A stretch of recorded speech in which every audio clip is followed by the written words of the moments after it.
গরমে কি কাজ করা যায় নাকি? এত গরমে ধান লাগা সারি বিপদে পড়ছি। এখন কি যে করব, কামলাও পাচ্ছি না। এখন কোথায় যাব? মেলাদিন পরে এলাকায় আসলাম ঢাকা থেকে ঈদের ছুটিতে। এলাকাটা একটু ঘুরে ঘুরে দেখি এলাকার লোকজনের কি অবস্থা। আসসালামু আলাইকুম শামীম ভাই, কি অবস্থা? ওয়ালাইকুম সালাম। এই তো আল্লাহর রহমতে ভালোই আছি। তোমার কি অবস্থা? অনেকদিন পরে দেখতেছি। এই তো আলহামদুলিল্লাহ, আসলাম এলাকায়। এখন একটু বাসা থেকে বের হই না, আজকে একটু বের হইলাম। ভাই এত রোদের মধ্যে কোথায় গেছিলে? আরে ভাই আর বলো না ভাই, এই ইরি ধান লাগাইছি, দেখতে গেছিলাম যে কাটার হয়েছে না। এখন তো ভাই কামলা টামলা নিয়ে কাটতে হবে, কি করব। ফলন কিরকম হয়েছে? ইনশাল্লাহ আল্লাহ ভালোই দিছে, কিন্তু কামলা পাচ্ছি না তো ভাই। কামলার খুব সংকট, প্রচুর গরম ভাই, ক্লান্ত হয়ে গেছি। তো ভাই বাড়ির কি খবর? আছে কোন রকম ভাই। ও, তোমার একটা ছেলে ছিল, ওকে ঠিক মতো লেখাপড়া করতেছে। যদি ঠিক মতো লেখাপড়া করে তাহলে আমি একটা চাকরির ব্যবস্থা করে দিতে পারতাম। আওয়াল ভাই, চাকরি মনে হয় করবি না। তো সাওয়াল চাকরি করবে না কেন? সাওয়াল 3 বছর আগেই তো ভাই লেখাপড়া বাদ দিয়েছে। সাওয়াল এখন নেতা হয়ে গেছে, ওর তো বন্ধু বান্ধব মেলা, ওর সাথে তো আর পারছি না। এখন কি করব। আগে ছেলে গাঁজা মাজা খাইতো, এখন বাবা খায়। তবে বাবা খালি বাপের প্রতি খুব দরদ ছেলের। তোমার সাওয়াল তো নেশা পানি করে, তাহলে তুমি তাকে কিছু বলতে পারো না? আরে ভাই, ছাওয়ালের প্রচুর হাট, এলাকার লোক ছেলের উপর দিয়ে কথাই বলতে পারে না। শাহিম ভাই, তোমার ছাগল যে নেশা করে, বাবা খায়, ইয়াবা খায়, মাদক বিষয়ে তোমার কোনো ধারণা আছে? আরে ছেলে তো ভালোই কামাই করে। শাহিম ভাই, তোমার ছেলে নেশা করে, গাঁজা খায়, বাবা খায়, ইয়াবা খায়, তুমি কোনো শাসন করতে চাও না? শাহিম ভাই, ভবিষ্যতে এমনও দিন আসবে তোমার ছাগল তোমাকে ঘাড় ধাক্কা দিয়ে বাড়িতে বের করে দিচ্ছে।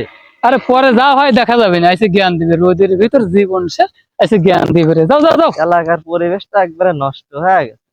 আর 2 বছর গেলে এলাকাটা যে কি পরিবেশে যাবে তা ধারণার বাইরে। আইসে শহরে থাক জ্ঞান দিবে। আর আমার ছেলের ধারণা ক্ষমতা কি জানে নাকি? আমার ছেলে এখান থেকে কর দেয়, ওখান থেকে কর দেয়, আর আইসে আমার ছেলের হলো যে ই করবে, হ্যাঁ জ্ঞান দিবে রে শহরে। যাও।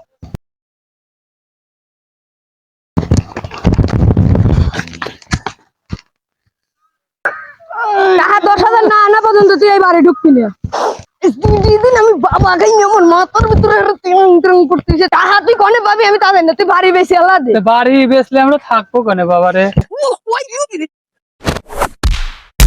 এই ছাওয়ালের জন্য আমি এনে কত কান্না কিছু করে কইছি, কিডা? আর কত শামীম ভাই নাকি? কথা বলছি মানুষের সাথে, কথাই কে বলছি। শামীম ভাই? কান্না করো কেন? আরে ভাই বলো না, ছাওয়াল আমার বাড়িতে বাই করে দিয়েছে ভাই। এই ছাওয়াল নিয়ে কত গর্ব করছি ভাই, আর সেই ছেলে আমার এইভাবে বাড়িতে বাই করে দিয়েছে।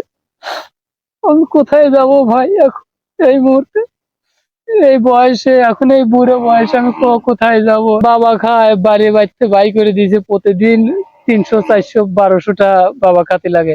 আজকেও বলছে যে 10,000 টাকা নিয়ে আসিস, নালে বাড়িতে আসবি না।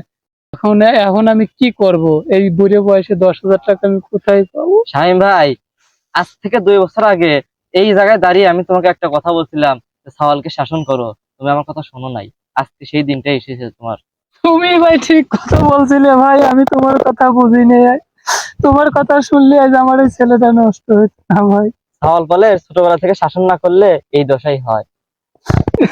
চাওয়াল তো আগে মাঝে গাতা নিতে তো ভালো লাগে, এই গাতা নিতে আজকে আমার ঘরে পড়বে, তাতে আমি বুঝতেই পারিনি।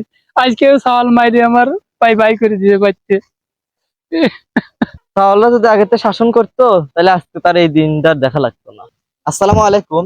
এটি একটি নাটক হলেও বাস্তব সমাজের চিত্র। তাই আপনাদের কাছে জোর হাত করে বলি, আমার মতো গায়ে এরকম করে গাতানি খায়েন না। দেখেন কি অবস্থা। আসসালামু আলাইকুম। তো আমাদের এই ভিডিওটা বাস্তব কিছু তুলে ধরার জন্য এই ভিডিওটা আমাদের বানানো। ধন্যবাদ।